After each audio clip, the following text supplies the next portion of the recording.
Fala pessoal, começando mais um Comitê On-Chain da Omega.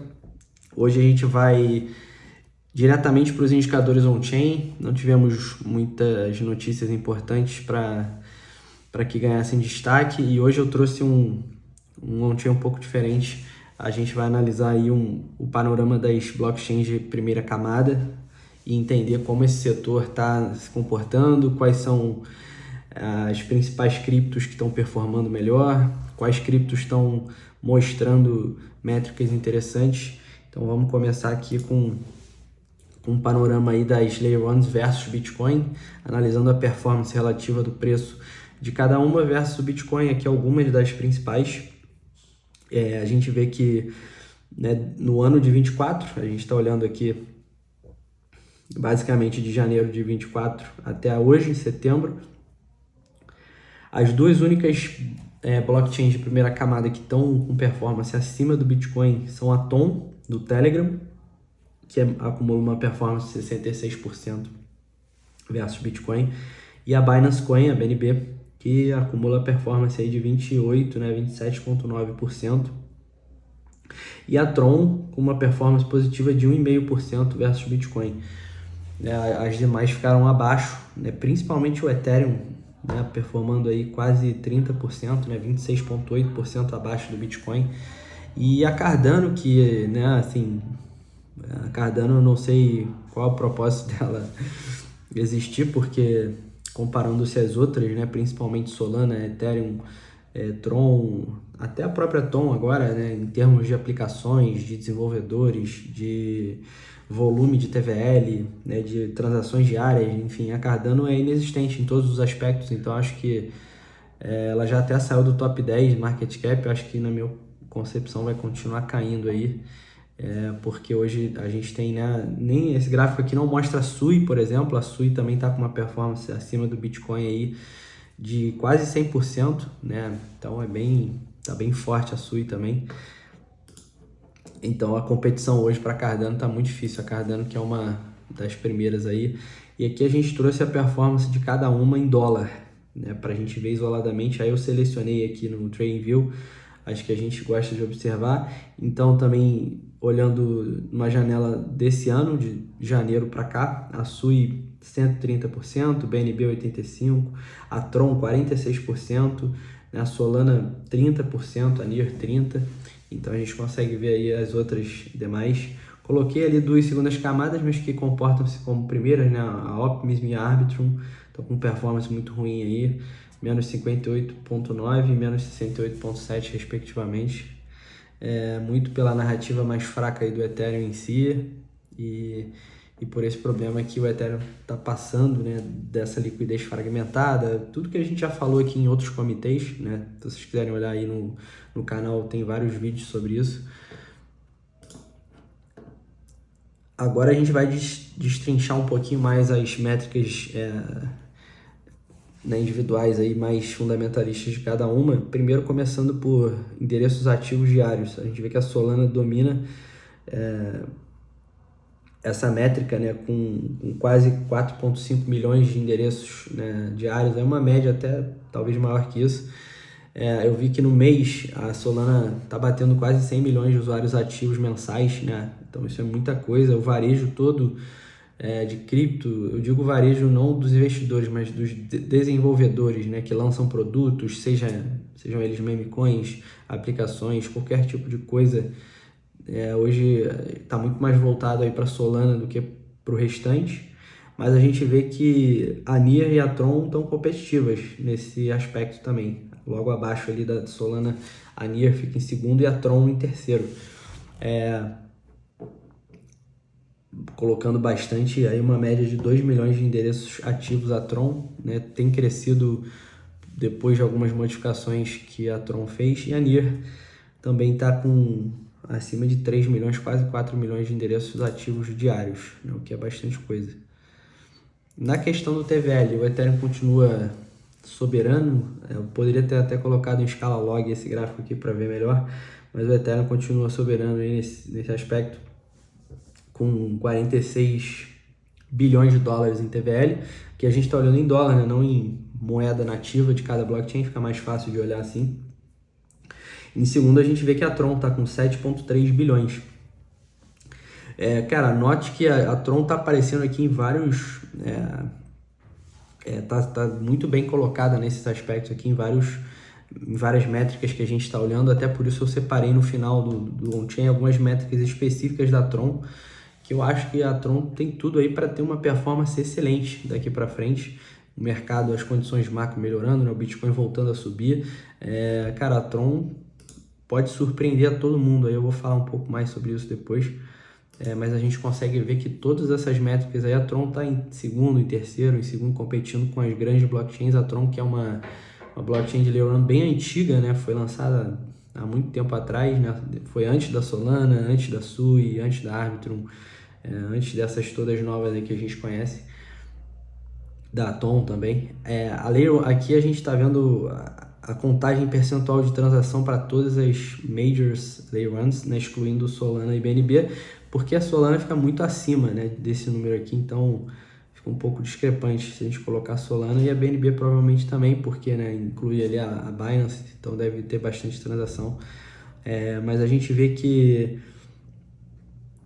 em percentual, né, ou seja, hoje a blockchain da Atom chegou a bater ali 60% de todas as transações das Layer 1s, né, a blockchain do Telegram, mas depois ela caiu. Eu não sei porque ela, né, no final aqui do gráfico a gente consegue ver que, né, bateu um pico de 60, depois começou a cair, foi lá para baixo de 15.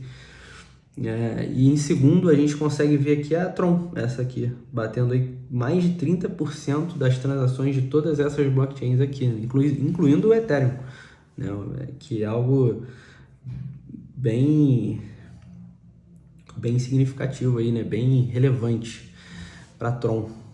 Então, cara, a Tron tá com métricas excelentes, né? Isso que me chamou a atenção enquanto eu fazia a ata do on-chain. Eu comecei a ver a Tron aí batendo essas métricas e decidi olhar para a Tron mesmo, né, no final. E a gente vai entrar agora nas métricas da Tron, cara, que eu tô bem, assim, me surpreendeu positivamente. A gente vê que aqui a contas ativas na Tron tá subindo, esse número tá aumentando, então a gente viu ali em volta de 2 milhões, né, pelo Artemis aqui, esse número é até um pouco maior, chega a quase 3 milhões aí de contas ativas, né, diárias. As receitas do protocolo, eu olhando individualmente, estão crescendo muito, principalmente depois de agosto aqui, a gente teve esse salto, né, eu vou mostrar o porquê disso aqui, né, esse grande salto aqui nas transações na blockchain da Tron. Então a gente tem três vertentes, né? A receita total do protocolo, que vem de staking, né? Ou seja, staking a gente está falando de emissão de tokens, né? Essas Layer 1s não tem um supply máximo fixo, como o Bitcoin, que é, né, prova de trabalho. Essas blockchains de prova de participação, elas tendem a ter uma oferta inflacionária, mas não é o caso da Tron, porque a Tron tem um mecanismo de queima, assim como o Ether também tem, o Ethereum, né, tem um protocolo mesmo, né, de queima de Ether. Só que como a Tron está com uma atividade muito grande, essa queima está proporcionando uma deflação no protocolo. Então hoje a deflação da Tron é de 3% anualizada. A gente consegue ver que o supply de Tron está caindo com o tempo, desde quando foi ativado, né, digamos assim, esse protocolo de queima.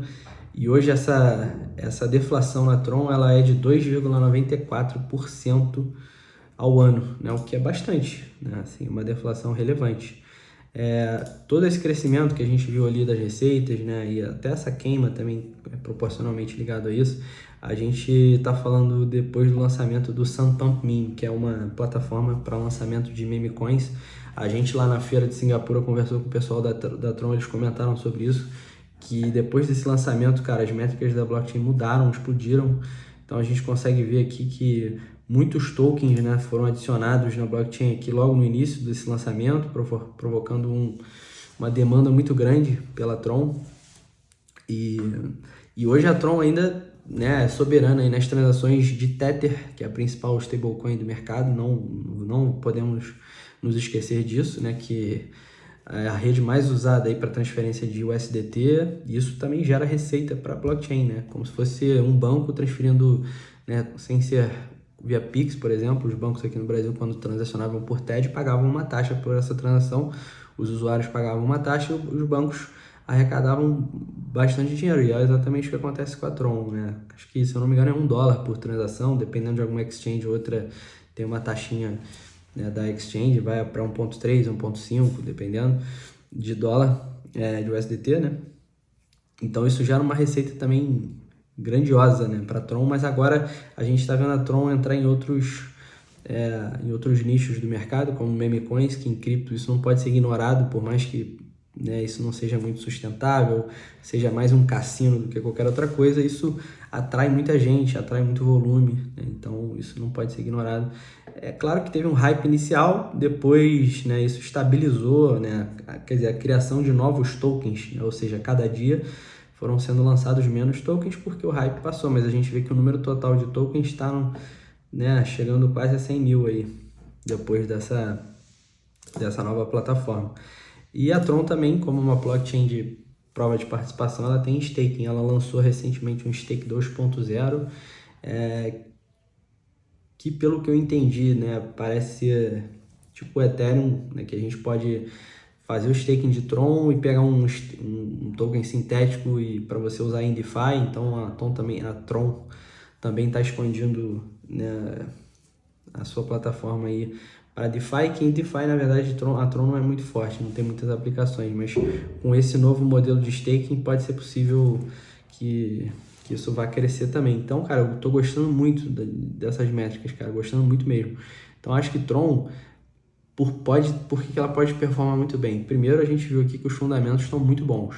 Segundo, a Tron, ela é uma blockchain antiga que, assim, não desperta muito interesse das pessoas, né? Quem entra em cripto sempre quer comprar, ou seja recente, ou até o cara que já está um pouco mais de tempo, ele sempre quer buscar a nova blockchain, qual é a nova Solana, qual é a nova Ethereum, né? Enfim, e acaba esquecendo de olhar as blockchains mais consolidadas e os próprios fundamentos em si. Então isso gera também vamos dizer, um posicionamento do mercado inferior, né, que a Tron poderia ter, assim. Então isso, quando a Tron começar a subir, pode ser que atraia bastante atenção. E terceiro, o Justin Sun, que é o fundador da Tron, ele é um cara muito bem articulado, né? Ele pode ser um pouco polêmico, quer dizer, ele é um pouco polêmico, mas ele sabe muito bem o que ele faz, eu acho, assim.